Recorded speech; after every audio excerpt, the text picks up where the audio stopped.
Hello दोस्तों, कैसे आप सभी।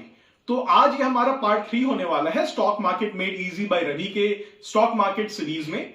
तो आज हम लोग बात करने वाले हैं वैल्यू इन्वेस्टिंग और growth investing. Value investing Benjamin Graham जो लेजेंडरी इन्वेस्टर रहे हैं, जिन्होंने लेजेंडरी बुक इंटेलिजेंट इन्वेस्टर भी लिखा है, उनका दिया हुआ है। और ग्रोथ इन्वेस्टिंग आज के रीसेंट ट्रेंड है।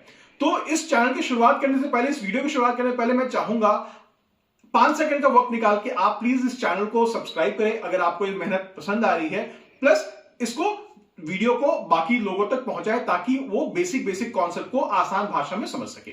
चलिए वीडियो की आगे शुरुआत करते हैं। दोस्तों, जो वैल्यू इन्वेस्टिंग होता है, इसमें जो स्टॉक हमारा मिल रहा होता है, कंपनी की जो वैल्यूएशन होती है, वो नॉर्मली मार्केट से कह सकते हैं या कॉम्पिटिटर या पीयर से कह सकते हैं, उनसे कम भाव में मिल रही है। और इनका जनरली पी रेशियो इनके पीयर ग्रुप से कम होता है। वहीं हमारा जो ग्रोथ इन्वेस्टिंग में स्टॉक्स होते हैं, इनका जो पी रेशियो होता है वो काफी ज्यादा होता है, क्योंकि वैल्यू इन्वेस्टिंग में काफी स्टेबल कंपनी के बारे में हम लोग बात करते हैं। फॉर एग्जांपल कोल इंडिया हो गया, हिंदुस्तान यूनिलीवर हो गया, जो कि नॉर्मली आपकी इकोनॉमी के हिसाब से ग्रो करेंगे। बट हम यहां पे जो ग्रोथ इन्वेस्टिंग की बात करते हैं, तो ये उन स्टॉक्स के बारे में हम बात करते हैं, उन कंपनियों के बारे में बात करते हैं जो कि आगे चल के पैसे बनाएंगे। तो क्योंकि वो आगे पैसे बनेगा और स्टॉक मार्केट एक फॉरवर्ड लुकिंग क्रिएचर होता है, तो उसका जो पी रेशियो हमारा होता है वो एक्सपेंसिव रेशियो पे कमांड करता है। वहीं एक वैल्यू इन्वेस्टिंग में आप ऑब्वियसली एक स्टेबल कंपनी है और आपको लगता है और मार्केट प्राइस से कम भाव में मिल रही है, तो आपको उसमें खरीदते हैं। तो ये सबसे पहला मेजर डिफरेंस आ जाता है वैल्यू इन्वेस्टिंग और ग्रोथ इन्वेस्टिंग में। दूसरा, क्योंकि पता है वैल्यू इन्वेस्टिंग में आप एक तगड़ी कंपनी को खरीद रहे हैं, बट उसका भाव जो है आपको कम दाम मिल रहा है, इसलिए आप उसमें वैल्यू आपको लग रहा है, आप उसे खरीद रहे हैं। और इसका जो प्राइस कम है, हो सकता है उस कंपनी के इंट्रिंसिक रीजन के कारण हो सकता है, या कोई एक्सटर्नल फैक्टर होंगे जो कि टेम्पररी होगा। आपको लगता है कि अभी तो गिरा है, सर मार्केट सिचुएशन खराब है, मार्केट में कुछ खराब न्यूज फैला दी गई है, बट हाँ कंपनी तगड़ी है, बाउंस बैक कर जाएगी। वहीं हम बात करें तो ग्रोथ इन्वेस्टिंग में, तो अभी आपको लग रहा है कि कंपनी छोटी है, मिड कैप हो सकती है, स्मॉल कैप हो सकती है, बट आपको लगता है कि आगे चल के इसमें एक बहुत ही ह्यूज पोटेंशियल है ग्रो करने का, तो आप उसके आगे के ग्रोथ पे लगाते हैं। क्योंकि नॉर्मली जो ग्रोथ इन्वेस्टिंग वाले स्टॉक्स होते हैं, उनके वैल्यूएशन पता करना बहुत मुश्किल हो जाता है, क्योंकि मोस्ट ऑफ केसेस या तो बिजनेस मॉडल नहीं होता है और वो बहुत ज्यादा प्रॉफिट जनरेट नहीं करते हैं, कंसिस्टेंट नहीं होते हैं, क्योंकि वो बहुत स्मॉल कंपनियां होते हैं। आपको लगता है आगे चल के ग्रो करेंगे, फॉर एग्जांपल जोमेटो है, ग्रो कर रहा है, रिलायंस फाइनेंशियल्स है, आपको लगता है कि जियो फाइनेंशियल सर्विसेज का बिजनेस मॉडल नहीं है, बट हाँ आगे चल के इसमें बहुत मेजर एक्सपेंशन होने वाला है, बहुत बड़ी अपॉर्चुनिटी है, तो ऑब्वियसली पी रेशियो इसका अच्छा होगा, बट इसमें आप पैसा लगाएंगे आगे के लिए। तो ये ग्रोथ इन्वेस्टिंग का एग्जांपल हो गया। वहीं एक बात की, हिंदुस्तान यूनिलीवर में एक एस्टैब्लिश प्लेयर है, इसका पूरा मार्केट डिफाइंड है, इसका आपका जो रिटेल और सेल्स चैनल है वो आपका डिफाइंड है, आपका मार्केटिंग ब्रांड डिफाइंड है। अगर ये अपने प्रोडक्ट का 20 रुपए 50 रुपए प्राइस बढ़ा भी देता है, फिर भी उसके डिमांड में कुछ भी फर्क नहीं आने वाला है। तो ये स्टेबल कंपनी है। तो अगर मार्केट प्राइस से कम मिल रहा है, तो आप इनमें इन्वेस्ट कर देंगे।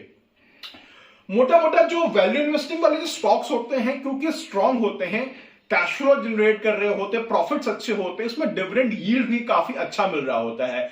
बहुत सारे स्टॉक्स में आपको जो आपका जो बॉन्ड होता है, बॉन्ड का रेट भी मिल जाता है 6-6। जैसे कोल इंडिया का बात करें तो यहां पे करीबन 7% का डिविडेंड यील्ड आ जाता है। हिंदुस्तान यूनिलीवर की बात करें 3% के आसपास डिविडेंड यील्ड आता है। तो यहां पे स्टॉक मार्केट में मजा आता है आपको, प्लस आपको डिविडेंड मिलता है।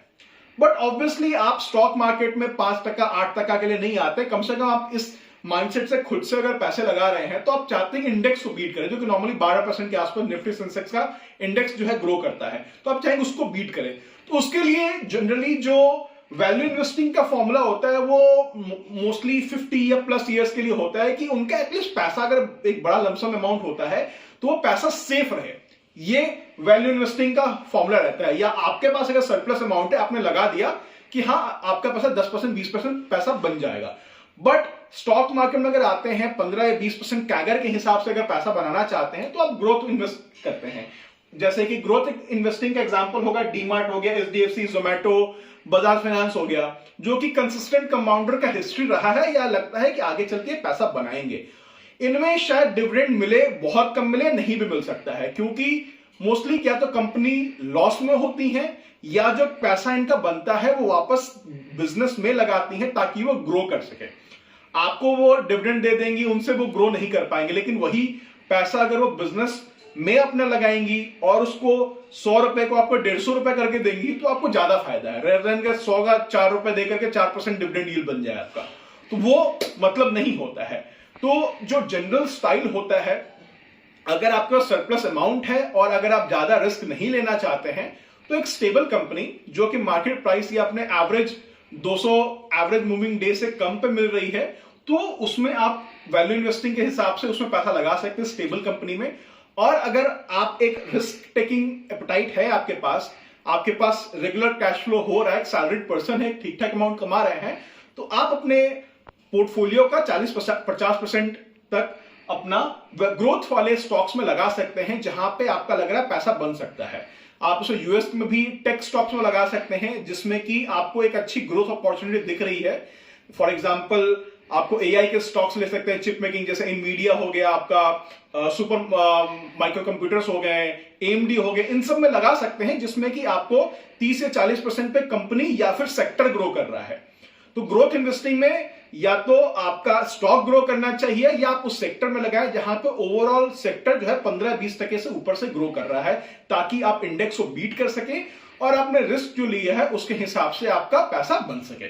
Thank you for liking this channel, thank you for loving this channel, और प्लीज इस चैनल को सब्सक्राइब करें। Thank you.